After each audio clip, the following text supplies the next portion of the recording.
folks, thanks for being with me today. We're going to be hunting some big bulls in southern Colorado. I'm behind the bow and we're in the middle of a rut fest and screaming bulls are everywhere. So sit back and enjoy.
Wow, that was a big old bull, and he put on quite the show for us. When you're in the field hunting or filming, you never know what you're going to come across. And that was one of the most amazing segments that I've ever got to be part of. A giant bull bugling, peeing all over himself, rutting, getting in a wallow. It was really cool. But that night on the way home, I kicked myself 3 or 4 times thinking, should I have shot that bull? Well, by the time I got home, I realized, you know what? I can't second guess myself. So I gathered my thoughts, I got my stuff ready, and the next morning we got right back after him.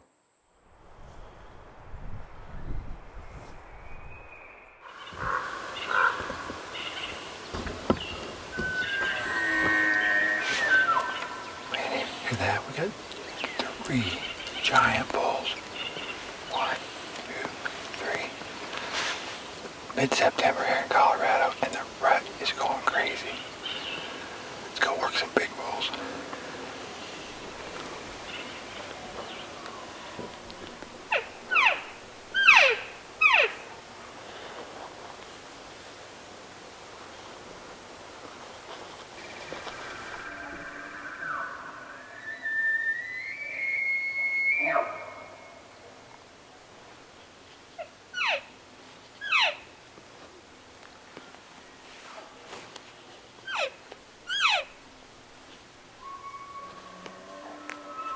We got a hot bull coming right here on us.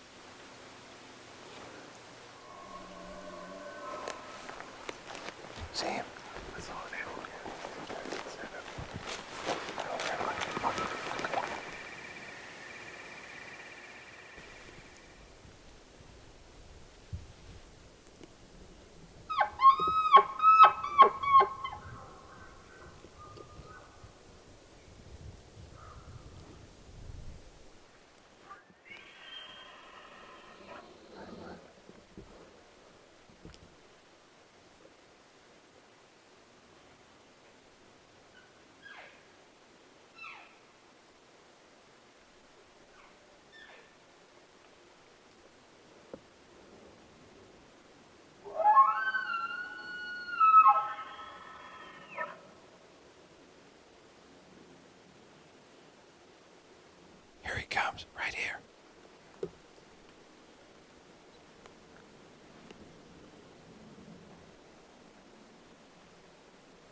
kill this one, Mike.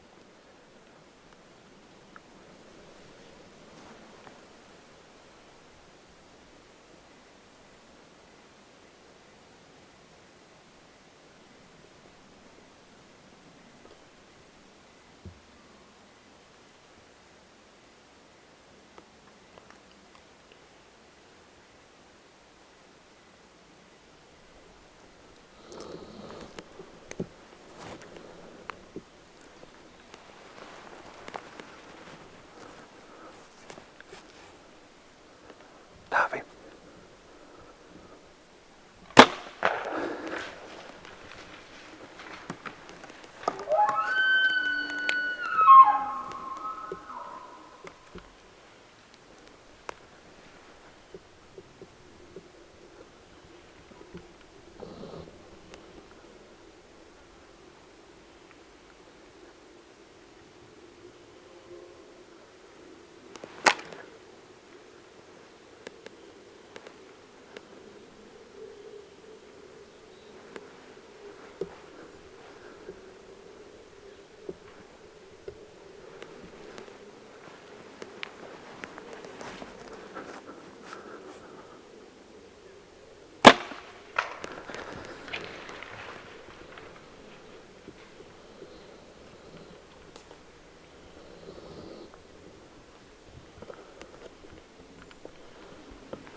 Well, we've waited a while, and I'm pretty sure I heard the bull. We talked about it.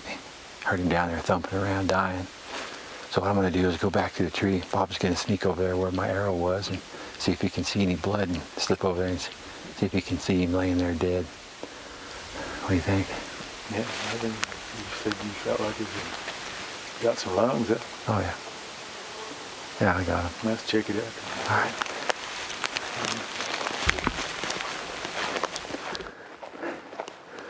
Hey, Bob snuck right over there. He's laying right where I shot him last, deader than a hammer, right over the hill. Let's go look at him.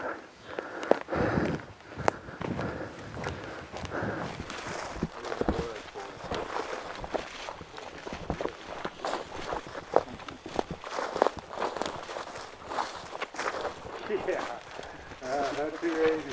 Look at that hog, buddy. Wow. Yeah, got no Bob there, weren't you? Look at that. Now what? Holy smoke. Look at that, Mike. Yeah. Yeah. Man, look at that mass and them beams. Look at that dude, man. Big old point. Yeah. Look at that. You had me all worried and everything.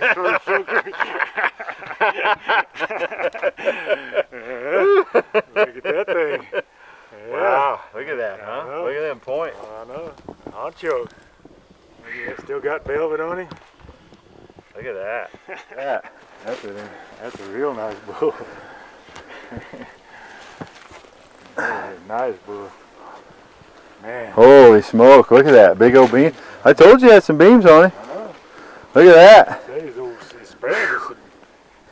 Well, deer made his beams look shorter. Yeah, I did. Mm-hmm. Smoke, smoke, smoke. That's a good bull right there, man. Hey, we got him. Beautiful. Hey, what an exciting hunt today. September 18th, 2012 in Colorado. Hunting again with my buddy, professional GMO caller, Bob Daugherty. Cali Morris. Hey, he put him right in our face again.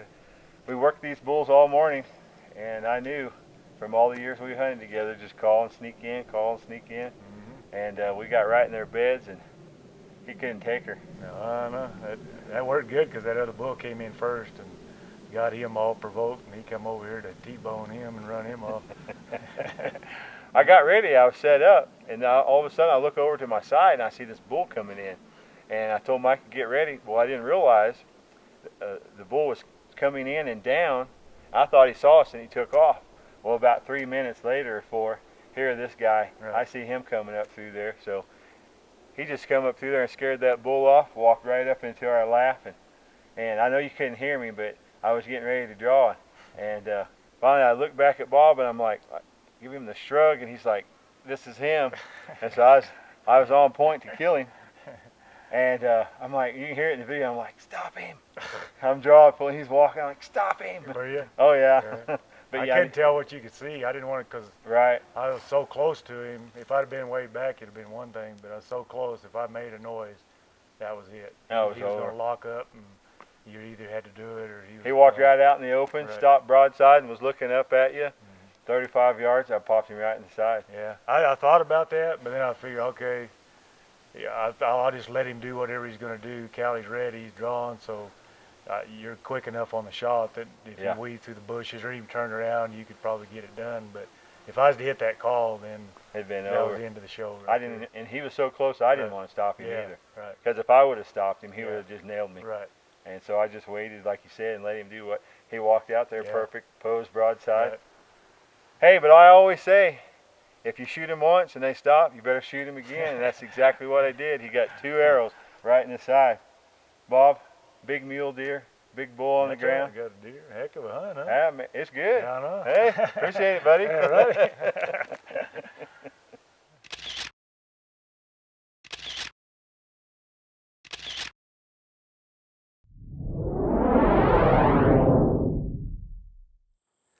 Wow, that bull about racked my nerves. We started that bull at daylight. We moved in on him 3 different times, but the wind kept changing directions. So when we finally got in to where we thought we might be able to call him in, it was high noon, the sun was out, it was hot, and he was already laying in his bed. But every time we would call, he would bugle, which allowed us to get a little closer and a little closer. Well, you can see we finally got him to get up, and when he came to us, he was a cagey one. And we knew he was going to be by the way he acted. Now, I saw him, he come through the woods, his head was up high, his eyes were wide open, ears forward. And the reason that he was that way is because Bob had been cow calling, but he had also been bugling. When that bull came in, he didn't know how big the bull with the cow was, so he was going to take his time and make sure so that he didn't get a whipping. But he finally got out in the open, and I was able to get a couple arrows in him. Folks, let's talk about why that hunt was successful. Tip number 1, I always say become one with the tree. As you can see in this segment, I was set up facing the tree, leaning forward against it with my right shoulder. The reason? So if a bull comes in tight, but I can't see his ribs, and he looks over at me, and he sees that big blob, he says, well, it's just a big tree trunk. He's going to look back and go on his way. But it also allows me to lean back and draw my bow with no obstructions to my arm and easily take the shot. And that's exactly what happened. And tip number 2, this goes for the caller. When your hunter sticks a bull and you see it or you hear it, you immediately have to bugle.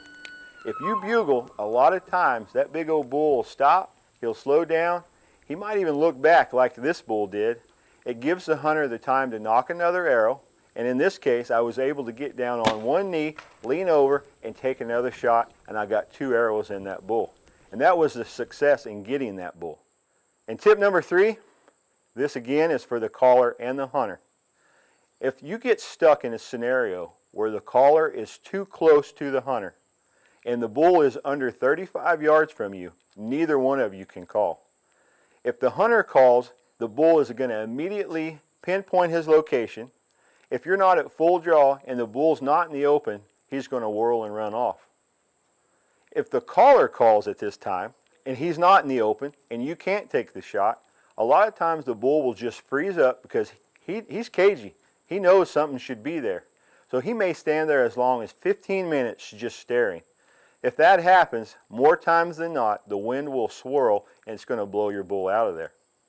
Folks, if you study these 3 tips, become one with the tree, have the caller call as soon as you stick a bull, and if a bull is under 30 yards, the caller nor the hunter should call.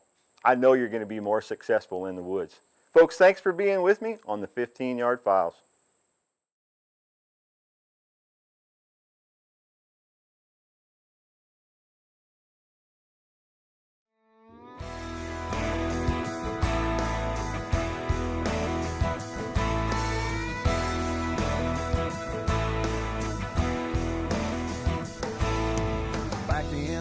woods where you can't see the forest for all the cottonwood trees. My little humble abode sits back in a hole where nothing don't bother me. And in the spring of the year when the big birds strut, you can bet I'm gonna call. I'll be hunting tom turkeys and eating deer jerky that we killed back in the fall. I got a blonde-haired, green-eyed beauty queen. She knows how to treat me right. And she's been known to hunt the rut till she's got one in her sights. We got a big old red truck with 4 doors and 4-wheel drive to haul one out. And she'll hang him up and skin him and fry him in the kitchen and hang up another hazel tree.